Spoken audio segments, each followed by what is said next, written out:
First, though, you won't be surprised that we're starting with Boris Johnson fighting for his political life again this morning, following last night's resignations of the Health Secretary and the Chancellor. It's the last chance saloon for the Prime Minister, according to The Sun, while the Mail asks if the greased piglet can wriggle out of this. Well, joining me now from Westminster, ITV News UK editor Paul Brand and Daily Mirror editor Alison Phillips is with me in the studio. Paul, where are we? Because there have been another couple of resignations in the past hour, and they're all falling like dominoes.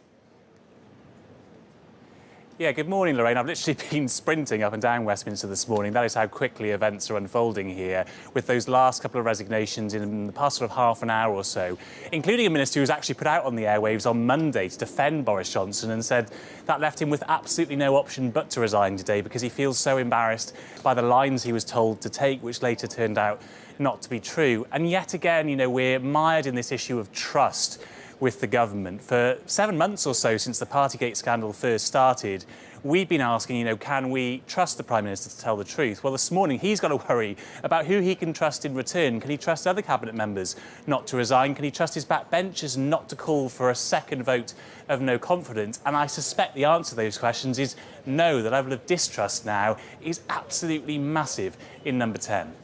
Also, it's interesting, isn't it? This wasn't like a sort of orchestrated coup between the two of them. It's just kind of, it seems a bit haphazard, like everything else. It wasn't planned, really. No, I mean, they say it wasn't planned, and, you know, maybe we should take their word for it. I always wonder whether there's no such thing as a coincidence in politics and that maybe behind the scenes they were aware.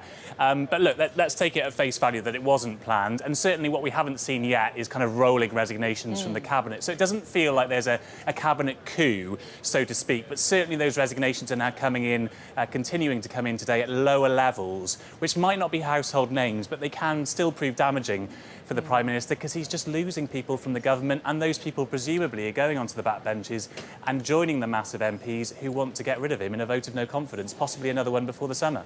No, exactly. Well, Alison, we wonder, don't we, while they sort of lurch from crisis to crisis and you know, scandal to scandal, who's actually running the country? I mean, you know, there's big problems to sort out here. Yeah, I mean, as we all know, because we're all living it in our lives, it's the biggest cost of living crisis that anybody's probably known in their lifetimes.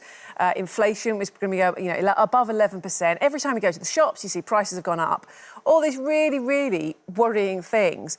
And we've got a government that are just focusing on themselves. I mean, today there's an interesting development about national insurance increase, which means more money is going to be put back into lots of people's pockets. And I think one of the reasons the Chancellor probably decided he'd had enough was that he knew no one was going to be talking about that today, because all that people are talking about is the idea that we've got a Prime Minister who sort of, not only does he lie, but I think the problem is that he just sort of, everybody connected with him is sort of tainted by him. And that's why I think people are thinking they've got to get out now, because if I stay, then my own personal brand is affected. And you're right. I mean, it's like a soap opera, a really tiresome soap opera. Is there nobody... Because, you know, when this happened before and Margaret Thatcher stood down and Theresa May stood down, you know, they sort of thought to themselves, the jig's up, and they went before they were pushed. Is there nobody to say to him, mate, you need to go? But you only get that, and we all know that, we only get proper advice in our lives if we have people that we can really trust and who are looking out for the best things for ourselves and the best things for those around us. But I think because he's stuffed his cabinet full of people who, quite frankly, never going to get a job anywhere else, either inside politics or outside politics, you know, people who are really quite second-rate, that they need to cling on for their own personal ends. And they've tied themselves so closely to the Boris Johnson mast that there's nothing else out there for them. And also, you know, really, in a situation like this, you'd like to think if it was like your nearest and dearest, you'd just say, hang on a minute, let's go. But I kind of think even at home, he hasn't got that kind of wisdom. No, indeed, and he's got somebody that's very much attached to the party and who's... who likes the trappings of the office. And clearly he loves the trappings of the office. He loves, like, all the big NATO summits and all that last week. But actually the doing the job, the hard work and the being honest, which is the first bit of the job, doesn't like that. So, Paul, is he going to tough it out? I mean, as you said, these disgruntled people who have resigned are going to be in the back benches. I mean, that's where it's all going to come down to, isn't it?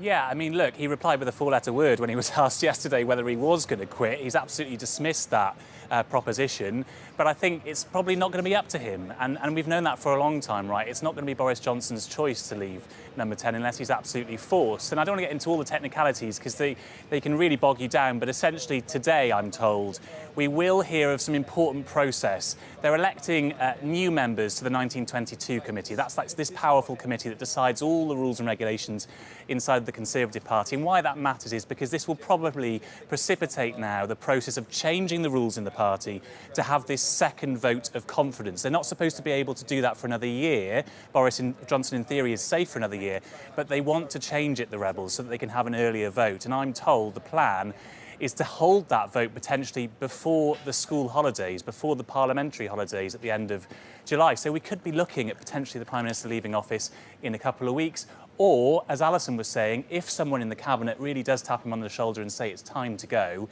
I wouldn't be surprised if it happens within a matter of days. Interesting. Gove has been very quiet, hasn't he? I mean, is there any sort of indication as to the likes of him? What's he thinking? What's he going to do? I think it all comes down to personal motivation, slightly depressingly, I'm afraid, in politics. I mean, politicians are just like the rest of us. They want a flourishing career and they want a well-paid job for as long as they can hold on to it in some cases. And I think Alison alluded to this earlier, that inside that cabinet, you've got people who've tied their careers very closely to Boris Johnson. Michael Gove is among those. He came back to serve Boris Johnson, having already had a fairly tumultuous time. He's resigned or been sacked on several occasions. And I think he will be feeling that maybe this is his last shot in Cabinet for now, and so maybe he wants to stay on. If we're being more generous, maybe some of those Cabinet members feel it's better to be inside the tent, influencing Boris Johnson, trying to steer him back onto a straight course. But ultimately, I don't see many characters around that Cabinet table who are now going to resign, because I think Alison's right. Most of them think that they've probably peaked in politics and they don't want to go back to the benches, at least not now.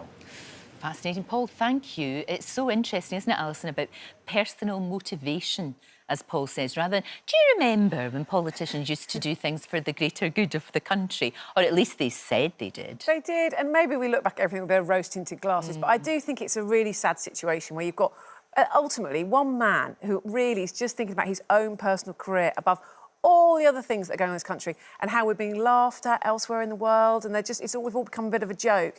And really, we've got one man at the centre of it all who could just say, I tell you what, I'll get out the way and let this country get on with doing what it needs to do. Because the person at the top, it doesn't matter in what job you are or what, necessarily where you are. They set the tone. They do. They set the tone, they and do. that's what's happened here. And I think the tone that now is being set has moved on from sort of lies and all that to just this sort of real sort of I must remain at all costs, because there's plenty of other people that can do that job, and it's time for them to get their chance. Alison, thank you, and Paul, thank you as well.